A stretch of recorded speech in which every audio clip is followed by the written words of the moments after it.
Okay, time for some man time. Government is not what most people think. And this is not a political rant. This is an understanding of the fact that people refuse to govern themselves, but they want to be voters. Imagine that. Imagine people who refuse to govern themselves, who refuse to govern their households, who want to choose the people who govern them. Make it make sense. Make it not make sense. I've seen many men who love their children more than they love their last name and what it supposedly represents. I've seen men who love their wives more than their last name and what their last name supposedly represents. However, I've seen those men somehow, some way criticize and ridicule politicians for not representing them properly. I've seen women who love their way, even when it's wrong, more than they love their husbands and children, more than they love themselves. And somehow, some way, they hate politicians who they claim don't represent them well. And they both have something very similar in common. They both have, when their politicians that they choose and prefer to govern them doesn't govern well, that they overlook it and they make excuses for it. They don't oppose the wrongs in their government, in their governing bodies, in their politicians of choice, simply because they share a same party title. But they'll do everything against the other party that shares the other title if they do the exact same thing that their party does. Interesting, isn't it? People who refuse to govern themselves, who want other people to govern them, they don't even realize that you're choosing someone that has your own value system to govern you. Did you catch it? If you're dishonest, you're actually looking for someone to be dishonest to you. If you do conniving, cunning, deceiving things, you're looking for someone who can connive and con you and deceive you in the best way. This is why people who have the worst lives in their homes have the most to say about politics.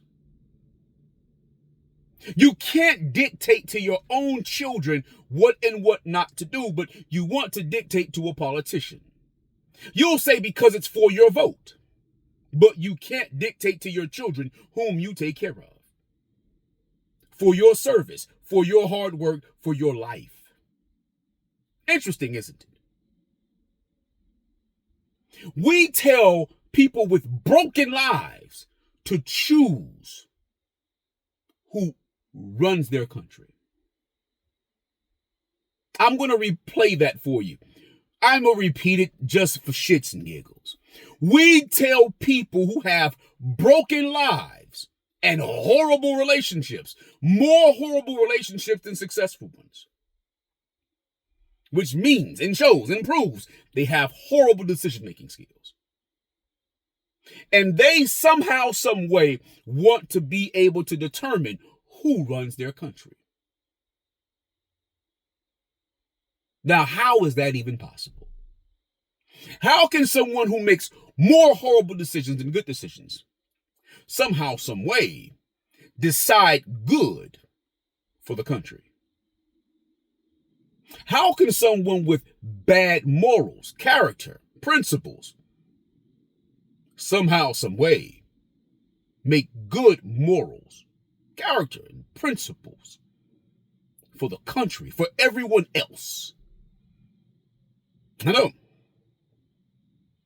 We expect people who do not show and display generosity to somehow, some way, be generous enough to society to make a decision that fits society and not just themselves.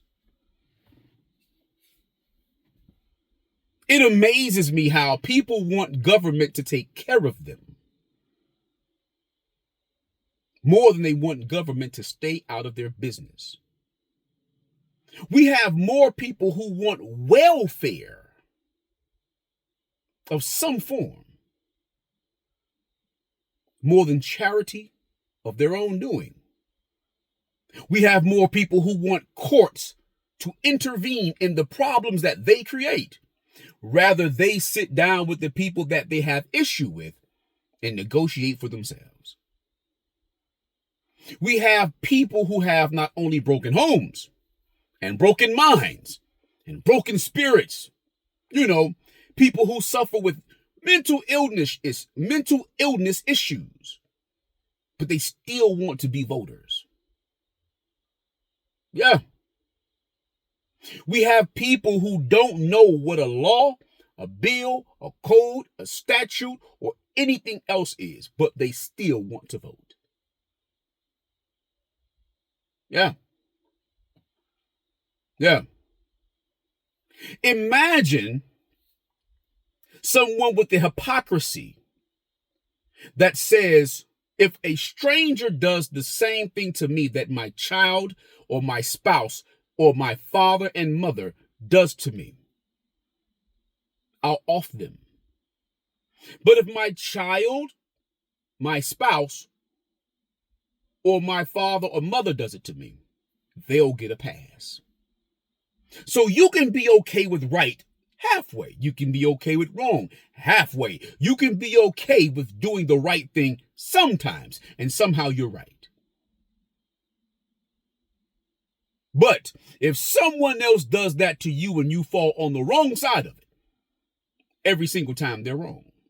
Isn't that interesting? Yeah.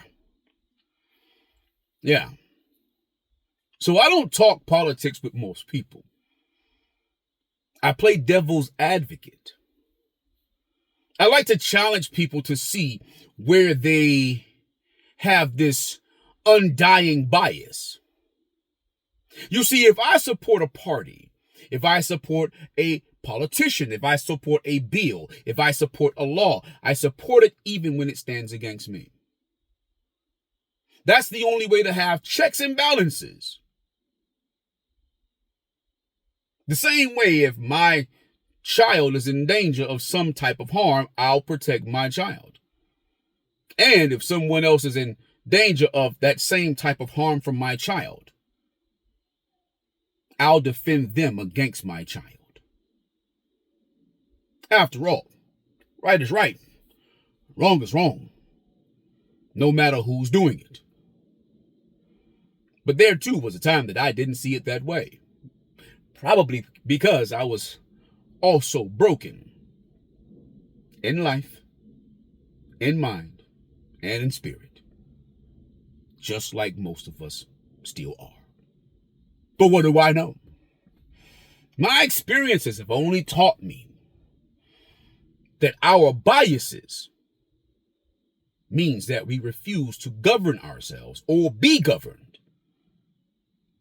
So it doesn't matter who we choose to govern us, because all we're going to do is be ungovernable. But anywho, like, comment, share, and subscribe, and let's get the conversation started. I'd like to know how you learned your governing, or what is your governing, and how do you govern, which will then tell me if you need to be governed or not. And until next time, man time out.